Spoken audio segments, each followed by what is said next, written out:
What's going on, guys? Currently reporting from Las Vegas once again. Today we are standing outside the Poker Ghost studio, which is connected to Aria. I have 2 days here coming up. Both are 2550. I got invited by a friend of mine, Bryce Hall. You guys might know him. So that's what we're doing today. It's actually day 2, so I played yesterday already. We're gonna go over those hands. We're also gonna cover tonight's hands. It's been a fun game, a lot of like casual players, but it's a 20K cap, so nothing too insane. I'm definitely not here to play my best or anything like that. Just trying to have a good time. Let's go over last night's hands and then we'll jump into this upcoming stream. Let's get to the poker.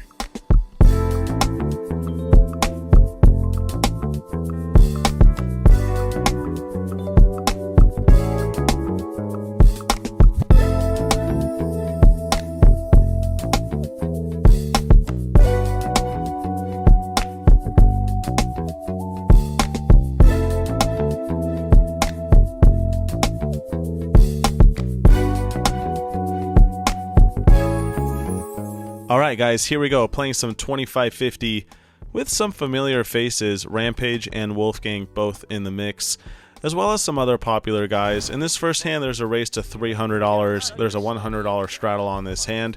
Wolfgang calls in late position, and then it gets to me in the small blind looking down at 7-6 suited. A really nice hand to squeeze with from time to time, especially with Wolfgang having just flatted Rampage's initial open. So that's what I do. I make it $1,500 to go. Rampage calls and then Wolfgang calls as well. So we go 3 ways to a flop of Queen 5-5 with 1 heart. All things considered, I think this is a great flop for me. I should still have overpairs, ace-queen, king-queen, you guys get the idea. All sorts of strong hands, whereas my opponents are probably going to have a hard time hanging on unless they have exactly a 5. So I continue for a small bet of $1,500. Worth noting, I would do this with all my hands on this kind of board. Rampage gets out of the way, but Wolfgang makes the call. Now, I'm not necessarily assigning him a strong hand just yet. I expect him to call the flop with all sorts of pocket pairs and even backdoor draws. So when the turn card comes the 6 of spades, I'm definitely liking my chances now. Question is, do we want to continue betting or do we want to check and try to get to showdown? And I think a check is better for a few different reasons. Even though my hand could use some protection, I like letting him bluff here if he did float the flop with some sort of backdoor draw. And if he does have a pocket pair above the 6, we can pot control a little bit. So I check it over to him. And a bit to my surprise, Wolfgang checks it back. I feel like at this point he's got either a hand like pocket 4s, 3s, or deuces, perhaps even an ace high kind of hand like ace jack that doesn't want to fold on the flop. So when the river comes the 9 of diamonds, I think we stand to have the best hand more often than not, and it's a good spot for a blocker bet for around 10% pot. Could also mix in some bluffs for this sizing with, say, hands like king high or jack high, and try to get a cheap bluff against ace high or small pairs that want to get out of the way. So I throw in $750, which is around 10% of the pot, and now Wolfgang thinks for a while before jamming all in for $9,000. This is right around a pot-sized all-in, putting me in a really tough spot because on one hand, I don't see what strong hands play this way. Maybe he goes for a max value now with a hand like king-queen or even ace-queen that checks back the turn and now senses weakness. That's certainly possible. Maybe he has pocket 9s, but honestly, aside from those exact combinations, I don't see a whole lot of value. I feel like even hands with a queen or maybe pocket 9s too might have bet the turn, since there are a lot of scary rivers like an ace, a king, maybe backdoor spades. So why wouldn't he bet those hands for protection after I check the turn? That's really what has me thinking for so long here. And in the end, I start thinking maybe he's just bluffing since I bet small on the river, and now he's just trying to apply pressure and make me fold. Well, it's a close spot. We don't have to be right super often to make this call okay, since we're getting 2-1. Question is, are we good often enough? I think against the general public, the answer would be yes, but Wolfgang, at least in my experience, plays pretty tight, cards close to the vest, which makes this spot even tougher than it already is. In the end, I stick to my usual MO, which is if I decide a spot is close, I toss in the money. Unfortunately this time, that was not the play because Wolfgang flopped quads. That's not really a hand I considered, and I guess it's definitely one that makes sense, since he doesn't need to bet the turn for any sort of protection. Yeah, nice hand to Wolfgang. We splashed around a little too much in this one and give him a full double up to start the session. On the bright side, the night is young, so let's see if we can get some money back. Unfortunately, the next hand doesn't come for like another 2 hours. I was pretty card dead today. But anyway, in this one, I look down at King Jack of Spades on the button. A beautiful hand, even against a raise and a call. In this one, Banger Buddy has made it 175. Wolfgang flats once again. I make it $700 to go. Back around to Banger Buddy now, who makes the call, and then Wolfgang folds King Queen. So heads up to a flop of 10-9-5 with 2 spades. That is an amazing flop. We've got a straight flush draw, as well as 2 overs, just a regular straight draw. There's all sorts of stuff going on for me. So when he checks, I continue betting for $1,000. Banger Buddy makes the call with top pair, top kicker. This is definitely what you would call an action flop. And we get an even better turn. It's the 4 of spades, giving me the second nuts, and giving Banger the nut flush draw to go along with his top pair. Couldn't come up with a better turn card, but of course I don't know what he has. So when he now leads out for $2,000, I feel like either play is probably fine. He's only got $5,000, so do we go all in and try to commit him now, or do we just call and leave bluffs open on the river? Looking back, I think an all-in makes a little bit more sense in case I was bluffing the flop and decide to continue bluffing the turn. A call looks a bit strong in my opinion, but maybe not. Tough to say, obviously easier when you can see his cards, but anyway, the river comes the 6 of diamonds after I just call his turn bet, and now Banger Buddy checks. I decide to now shove all in for his $5,000, and I think with his exact hand, he's got a pretty clear call here. He's got the ace of spades, he's got top pair. You don't lose to that many strong hands. But Banger Buddy decides to stay disciplined and fold his ace-10 with the ace of spades, which is actually a really nice fold in this exact situation when you see my cards, of course, but I wonder if maybe he should just call with that hand and keep me honest. I don't know, but what I do know is we don't get the max, and that's kind of how it goes sometimes when you're running bad, your opponent's hero fold. That's definitely one form of negative variance. I guess the silver lining is that it wasn't a massive pot. Moving on to this next one, the straddle is on once more. I open up the action to $300 with 10-8 suited and get no less than 3 callers. So 4 ways to a flop, which looks great. It's 8-8-4. We flop trips in a very disguised situation since I'm not going to have too many 8s opening from early position. Big blind checks and I decide to check it. Would definitely bet heads up or even 3 ways, but multi-way I definitely like checking many hands and either going for a check raise or a check call depending on what develops. Jerry checks behind me and now Bryce Hall bets on the button. He puts in $1,000. Big blind folds and I of course am going nowhere. Question is whether to check raise now or to just call, and having played with Bryce a fair amount, I know he's capable of bluffing, especially when he feels his opponents don't have much, so I decide to just call and keep him in there. And then Jerry calls as well, which kind of surprised me because he checked the flop after I checked. I was the initial raiser pre-flop, so I feel like Jerry would have bet if he had something good on the flop. But anyway, he calls as well, and the 3 of us go to a turn, which is the ace of hearts. I think it's a blank unless one of these guys obviously has top pair now. Praying that either Bryce or Jerry hit this ace, I check it again. Jerry checks, and Bryce Hall bets one more time. This time he puts in $4,000. Things are looking pretty good now. If he's got pocket 4s or a better 8, so be it. But I think it's time to try to commit both of my opponents here.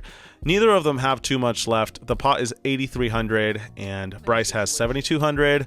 Jerry has 47. So everyone's pretty much in it to win it at this point. I check raise all in. Jerry now calls, which is a little concerning to me because it feels like a trap at this point. And Bryce, after much deliberation, also calls, so I have no idea what's going on. Not feeling great about my 3/8s at this point, to be honest. But it turns out we're in decent shape against Bryce, at least, who has the bigger stack. However, I tell Jerry that I've got an 8 and he says me too. So not sure if we've got the best 8, but I quickly find out that's not the case because he turns over Queen 8 suited. Unfortunate flop after what looked like an awesome situation. But yeah, we're not in great shape against Jerry.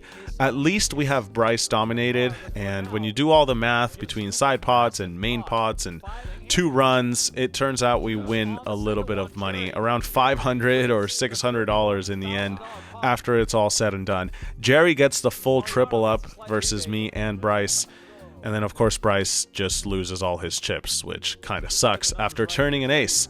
So yeah, that was certainly an action hand. 31,000 in the end, and we pretty much break even. Moving on, here I've got Queen Jack offsuit facing a couple of limps. Questionable whether or not to raise this hand after 2 players limped, but I think it's okay since I have position.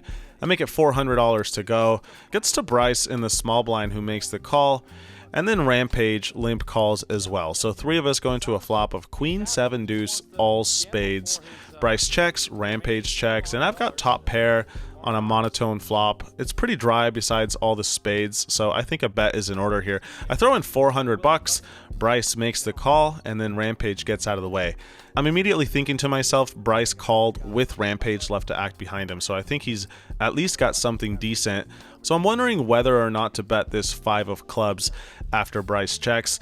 But I think against a player who gives action and is certainly capable of calling with worse or any kind of draw, a bet here is completely fine. I throw in $1,600, and now I kind of regret that because Bryce check raises to $3,300. Definitely scary facing a check raise on this kind of board now with just top pair and no flush draw myself. But against such a small size, it's essentially a min raise, right? I mean, it's $100 more than a min raise. I don't think folding top pair is okay. If he had check raised bigger, I might actually think about it. But instead, I just call and we go to a river, which is the Ace of Hearts. Interesting river card. And now Bryce, after check raising the turn, slows down and checks this river over to me. I don't know if there's any value to be had at this point after how this hand has played out. I guess maybe I could put in a super thin bet and try to target a smaller queen, but seems a bit suicidal. Not only do I have to have the best hand, but I also have to get called by a worse hand. Instead, I just check it back, and Bryce announces a queen. I feel like that's good news since we only lose to king-queen at this point. And sure enough, I turn over Queen Jack and it's good, so we collect this one. Moving right along, in this one, I look down at 6-5 offsuit and raise it to 300. Obviously, this is just way too loose, but it was in the spirit of the game. Trying to play a lot of hands and have a good time with this lineup, so I make it 300 to go. Bryce calls on the button, as does Banger Buddy and Rampage in the small and big blinds. So we go 4 ways to a flop, which looks pretty damn good. It's 6-5-3 rainbow, giving me top 2 in a spot where I would not really connect with this board too often after having raised pre-flop. And it seems Rampage knows this because he now leads out for 400 after the small blind checks. I guess this makes sense because he's thinking this board favors the blinds more than it favors him, but multi-way, I don't know if I love this decision from him. However, I've got top 2 and I'm happy to just raise right away. We got a strong hand. It's time to get some value. I make it 1,400 to go. Now Bryce Hall cold calls on the button.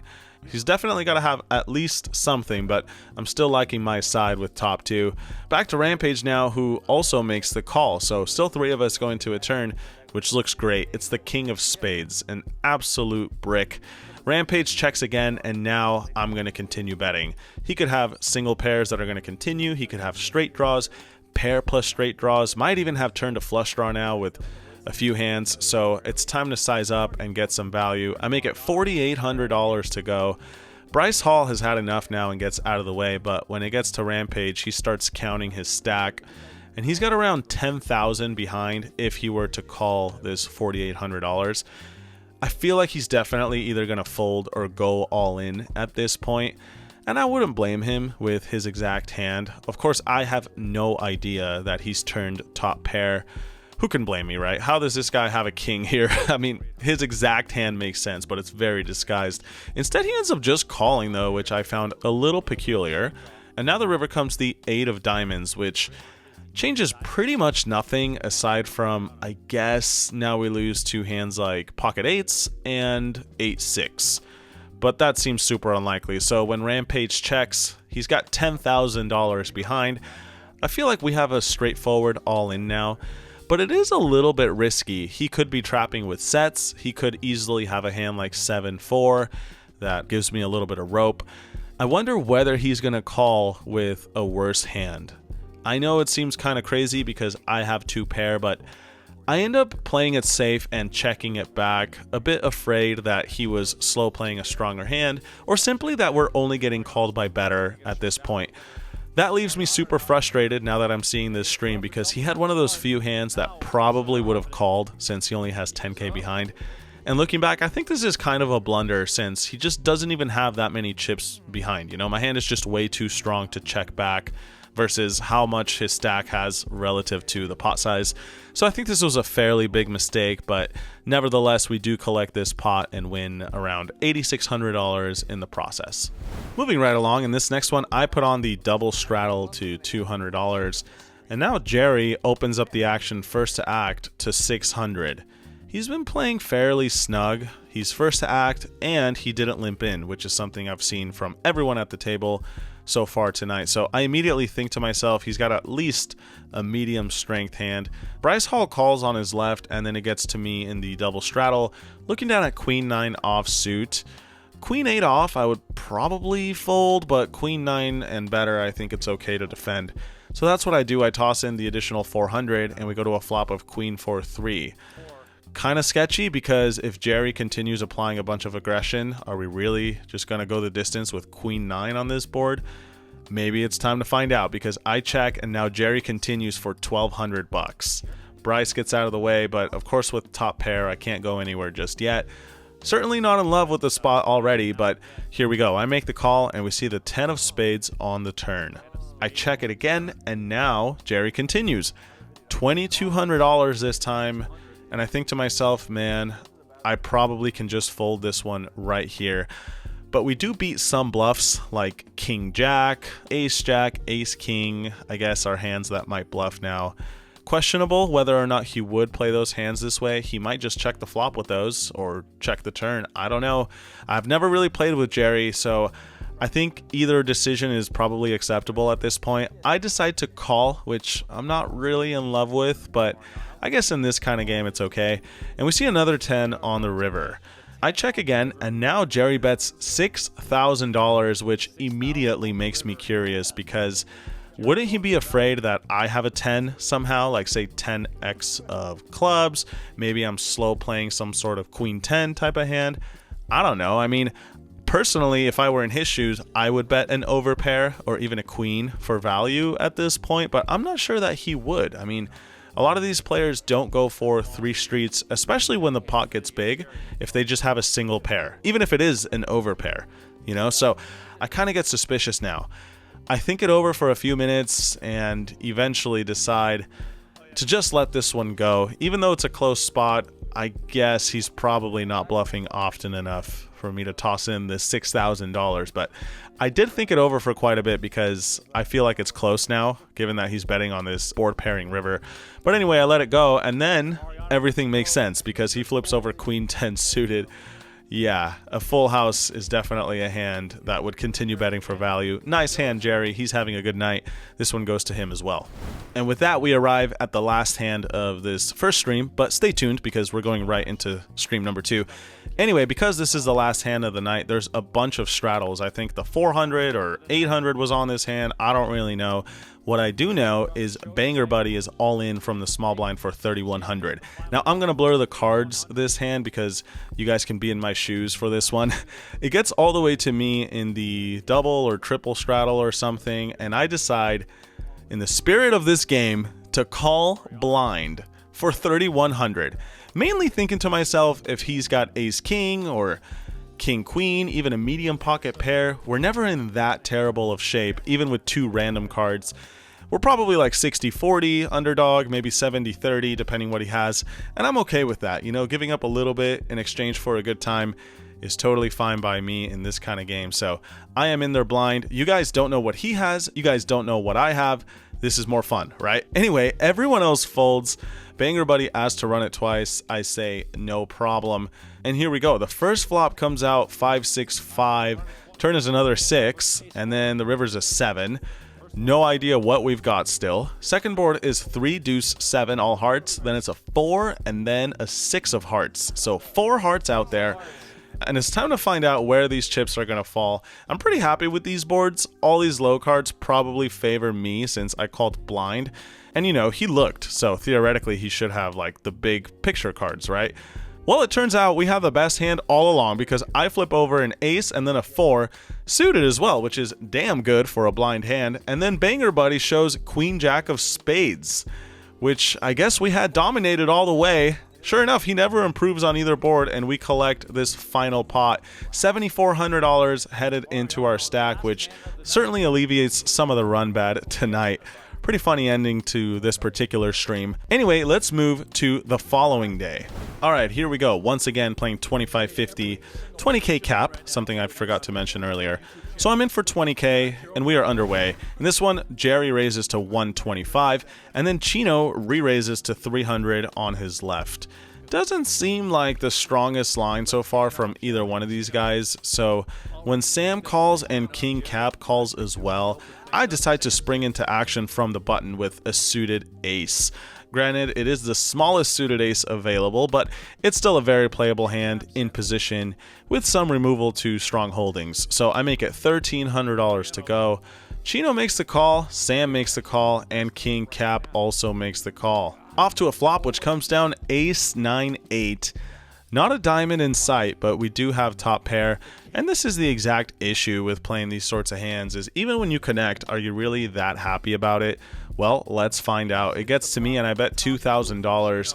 Chino thinks for a bit and then calls the 2,000, which immediately sets off some alarm bells in my head, because if he had a draw, he likely would have just check raised all in with his entire stack. So it feels like a good chance Chino's got at least an ace. And if that's the case, we're pretty much dead unless a deuce comes. Anyway, after he calls, Sam now jams all in for around $8,000 or $9,000. And this, I do think, indicates a draw because, you know, these guys aren't that deep to start the session. So when it gets to me, I decide to make the call. I don't know if I love this, though, because, like I said, Chino called behind me, and I think it's obvious he's got at least an ace once he does that with Sam left to act. But I'm here to give some action, and who knows, maybe both of these guys are drawing or have like a middling pair, maybe a 9 or an 8. I've never played with Chino. I've only played with Sam, you know, the previous day, so not sure what to expect. I make the call. Chino also makes the call, and I feel like that's not a good sign. Three-way all in here to start the day. Turn is the 4 of hearts. River is the king of diamonds. And we do end up beating Sam, so we have a little bit of a side pot against him, but not Chino. He flopped top 2, and yeah, that'll get it done. He starts off the day with a triple up. A little while later, however, this hand develops where Banger Buddy opens to 125. Sam calls the 125, and then I look down at King 9 in the big blind. I make the call, and then Tommy limp calls from early position. So 4 ways to a flop, which looks great. King 9-8. That's top 2 on a draw-heavy board. Looking pretty sweet to me. Everyone checks over to Banger Buddy, who was the pre-flop raiser, and I'm happy to see him continue to put chips in the pot. He throws in $250. Considering how many draws I could check raise here, definitely going to be doing it with a value hand. I make it $1,400 to go. The other boys fold, but Banger Buddy is not done with the hand just yet. He makes the call, and we see the Queen of Diamonds on the turn. Jack 10 gets there, as does King Queen, I suppose, but aside from that, I'm not too concerned with this one, and since he only has $5,000 left, we have an easy bet here. Question is, how big do we want to go? And I think an all-in actually makes the most sense as an overbet. Would do the same with any sort of draw, like flush draw, straight draw, combo draw, trying to apply max pressure, so I think it's important to play strong hands the same way you would play draws. Banger Buddy does not love my all-in whatsoever. As you guys can tell, he's in a pretty difficult spot with top pair, no kicker. He knows that he beats all the bluffs, but he also knows that he's drawing dead against pretty much every value hand. In the end, though, he decides that he's had enough. It's time to take a stand. He throws in the call. That is bad news for him. He's drawing to just a chop, which he is unable to hit on either board. And just like that, we win a nice pot to somewhat mitigate last hand's damage. 13,000 headed our way. In this next one, Bryce opens up for 125, and then Jerry re-raises on his left to 300. Another pretty small re-raise pre-flop here. Chino calls on his left, and then it gets to me in the small blind, looking down at 8-7 suited. Now, if I were to come in for a raise, I mean, yeah, it's technically a 4-bet, but I don't think these guys are really considering that, so I decide to spring into action and make it $2,000. Let's play for some real money. I don't know what this 125 and 300 is all about. I make it $2,000. Bryce Hall gets out of the way, but Jerry does not. He makes the call. Chino does fold, so we're going heads up to a flop of Jack 4 deuce. Pretty dry board, but we've got some backdoor possibilities with the diamond out there, so I decide to bet small. Would also do this with all my holdings, as I usually say, and he knows that that includes overpairs, ace-jack, etc. So I like this play so far. Jerry makes the call, and we go to a turn card, which I'm planning on continuing to bet if it's a good one for me, and that's exactly what it is. It's the deuce of diamonds. A beautiful turn card because it keeps the board nice and dry, which allows me to apply maximum pressure if he does have a jack or some sort of pocket pair, maybe a 4. And of course, we've got the emergency plan of a rivered flush if he does happen to call. So I'm happy to continue betting. The question is how much? And Jerry has around 2x pot remaining in his stack. As you guys can see, there's nearly 7,000 in the middle, and he's got around 15,000. And I think the best course of action here is an all-in. I think this makes sense because if he has a jack, he's going to absolutely hate this spot, knowing I might just be trying to get the max with an overpair. And of course, if he has a middling pair, it's going to be really tough to hang on. So we can maximize what's called fold equity, which pretty much just means that when you get your opponents to fold, you win money. And that's what's going to happen here. Jerry lets go of his pair of 4s, which I can't really blame him for. I would be really struggling to call with a middle pair on this kind of board. So he gets out of the way, and we get this one through with 8 high. Not a bad result. Moving on, we've got another marginal coming up here. I just wasn't really getting dealt too many premiums, so I decided to take all the middling strength hands and try to tread some water here. In this one, there's a raise from Sam to $200, and I look down at 9-7 suited in the small blind. I think it's important to fold this hand quite often, actually, but sometimes re-raising is probably okay. This is going to be one of those times. I make it $1,000 to go, 5x his original open, and he makes the call. So we're going heads up out of position to a flop of Jack 7-5 with 1 club. So we've got middle pair, backdoor flush draw, not too shabby. I decide to continue betting small, $700, and now Sam makes the call. Off to a turn which is the 10 of diamonds. Now, do we want to check or do we want to bet? Well, since we have some showdown value, but our hand is not super strong, I think a check here is completely fine. We pot control if he's got a better hand, and we also can hang on if he decides to start bluffing. So I check, and now Sam bets $3,400. A pretty healthy bet, nearly the size of the pot, putting my exact hand in a tough situation because it's going to be tough to hang on the river, but I know I might have the best hand too, and I don't want to fold the best hand, obviously. So I think about it for a bit and decide that checking a pair and then just folding it on the turn is probably a little bit too tight. I make the call, and we're off to a river, which is the Ace of Hearts. Even though that's not the best card for my exact hand, I don't mind it too much because I feel like he would check back now with a jack or maybe even a 10 that bets on the turn. And this might earn us a cheap showdown now. So I check it over, and sure enough, Sam checks it back. I feel like we likely don't have the winner at this point, but I announce a 7, and then Sam says that's good. So I guess he just didn't want to bluff that exact river card. It's a good one for us because it gets us to showdown, and a 7 is good. We collect this pot, and things are going a little better now. Moving right along, guess what, guys? We've got another questionable hand. 10-9 suited. The poker gods are really not making it easy this weekend. Just a bunch of suited gappers and suited connectors and, hands that look pretty but then usually end up losing you money. Here we go again. In this one, there's a raise to $300. And of course, I'm going to re-raise. I make it $1,000. Also okay to call this one sometimes on the button, but considering that I did not have last position, I decided to try to isolate. I make it 1,000. Doesn't work though, because Bryce Hall cold calls in the small blind, and then the initial raiser calls as well. So we go 3 ways to a flop of 8-8 deuce. Bryce now leads out for 600, which I guess kind of makes sense, you know, he's thinking his pair of 5s are good, but this is generally not the best idea because you're just going to get wrecked when you're up against better holdings like, you know, bigger pocket pairs, and it's also just so easy to bluff you on later streets. But anyway, he bets 600 bucks, Banger Buddy calls, and of course with 2 overs and the pre-flop lead, I am not going anywhere just yet. I make the call, not really expecting to improve, but more than anything, trying to steal this one later on. And we see the Jack of Diamonds on the turn. That's a great card. We're now open-ended, as well as having a 10 and a 9, which might be live if these guys have hands like pocket 6s or pocket 7s. You guys get the idea. You know, just small pairs. Bryce Hall now checks, and then Banger Buddy checks as well. That's all the excuse I need to take initiative in this one. I throw in a bet of $3,200, trying to target around a 2/3 pot-sized bet. Bryce Hall is out of there with his pocket 5s. Can't blame him, especially with Banger Buddy left to act. But then Banger Buddy also folds, so we take this one down against 2 better hands technically. It wasn't, you know, the most impressive bluff of all time, but still a nice one to win. For this next one, guess what?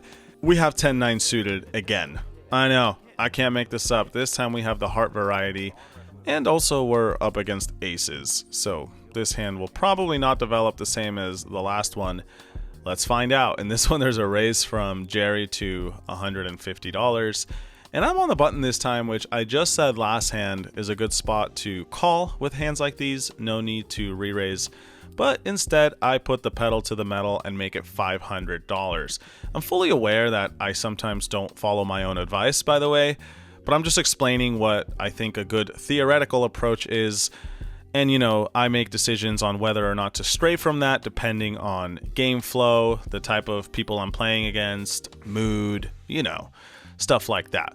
Anyways, I make it 500 to go. Bryce Hall calls from the big blind, and then Jerry punishes us both by raising again. He makes it 1,500 to go.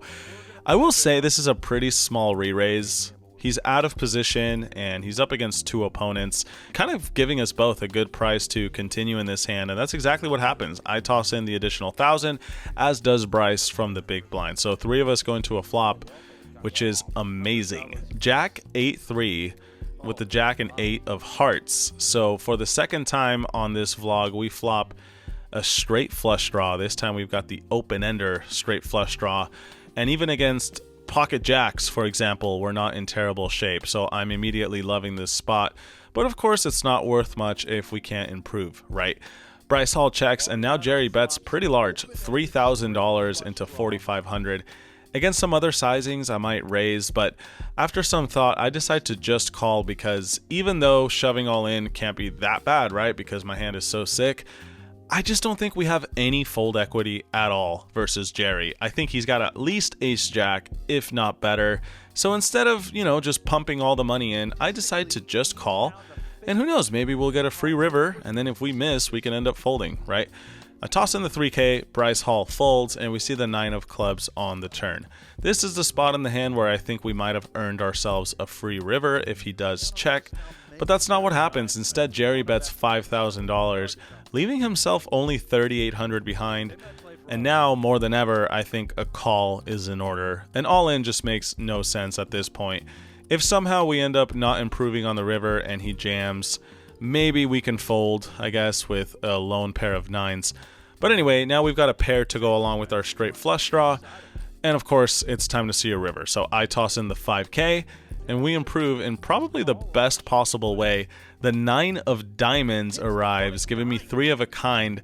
And of course, the flush draw has missed. So when Jerry jams all in, easiest call ever, I toss in the money. And we're up against aces, I find out right here. So, yeah, aces cracked, $28,000 pot going our direction. Jerry finally runs bad for what feels like the first time in 2 days straight. Sorry, Jerry, but we collect this pot and definitely have some good momentum now. Before this hand comes up against King Cap, who I've also never played with, but man, this guy was hilarious. Anyway, he opens to $300. I make it 1,000 with ace king on his left. All pretty standard so far.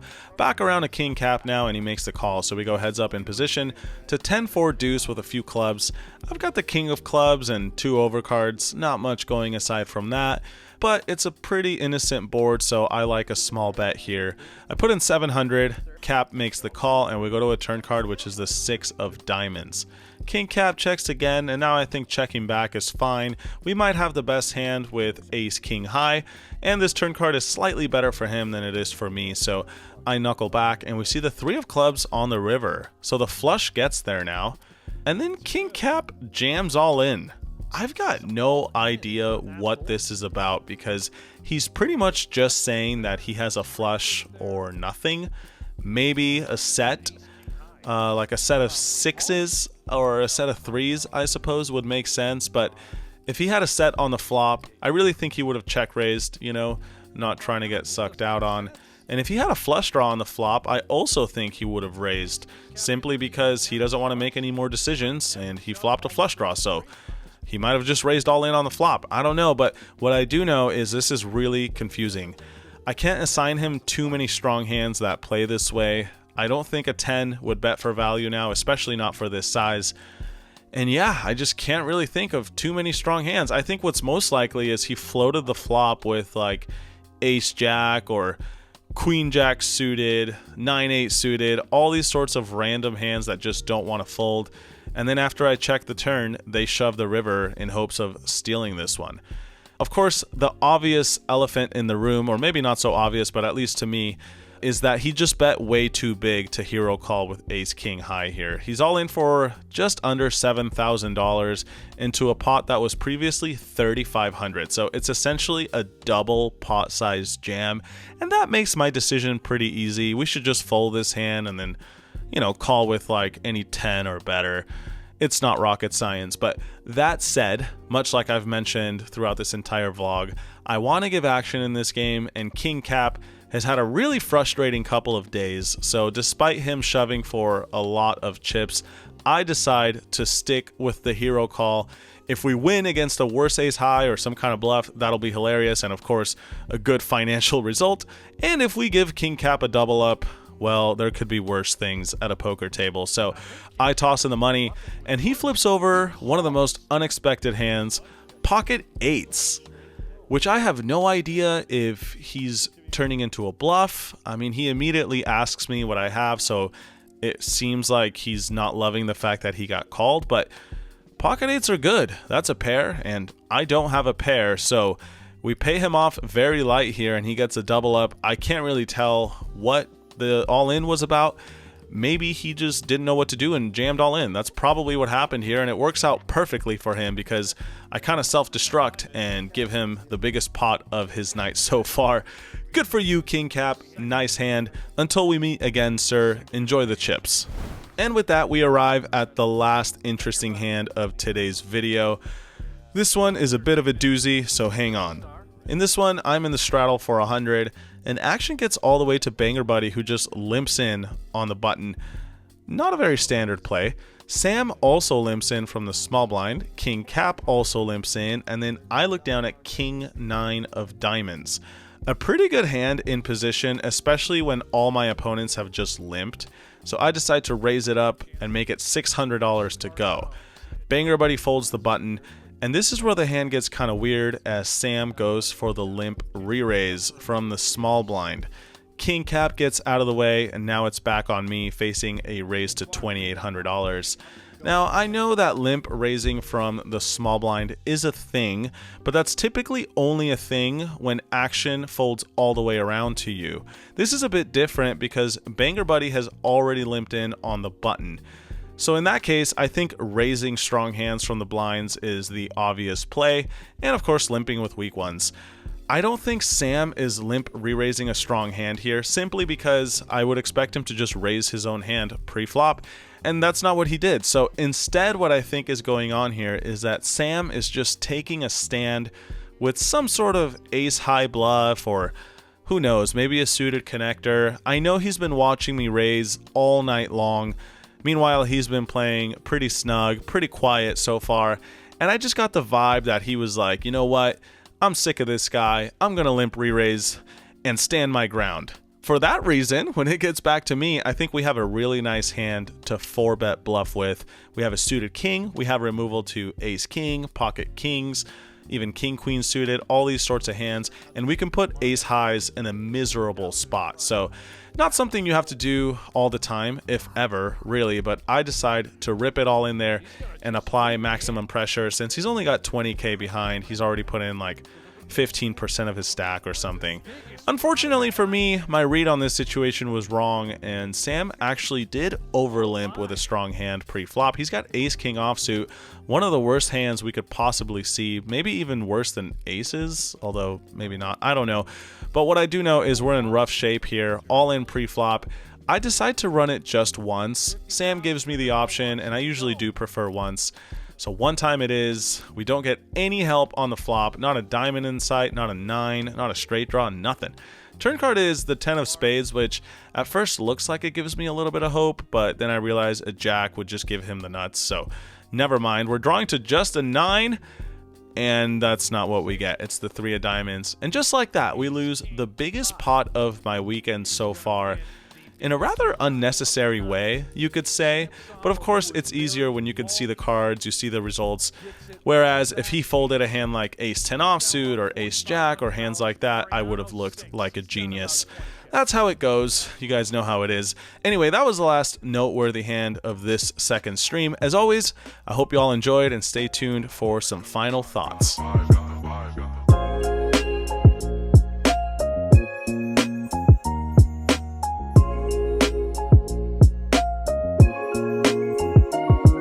So that definitely did not go as planned. I ended up losing, I don't even know how much money, but I lost both days. The first day I lost 7. Today I think I lost somewhere in the neighborhood of 15,000. You could argue a lot of the damage was self-inflicted. You know, I definitely would not have much to say against that.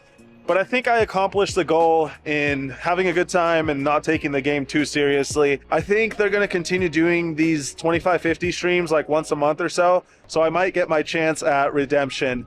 But this time around was not meant to be. On the bright side, tomorrow I'm playing another high stakes game. It's a 100-100 game. I'm looking forward to that. Maybe we have a chance to get some money back, or maybe we just lose again. Who knows? Make sure to subscribe and keep an eye out for the next video. Thank you for the support. If you enjoy the video, give it a thumbs up. I'll see you guys next time. Until then, good luck at your local tables. Peace.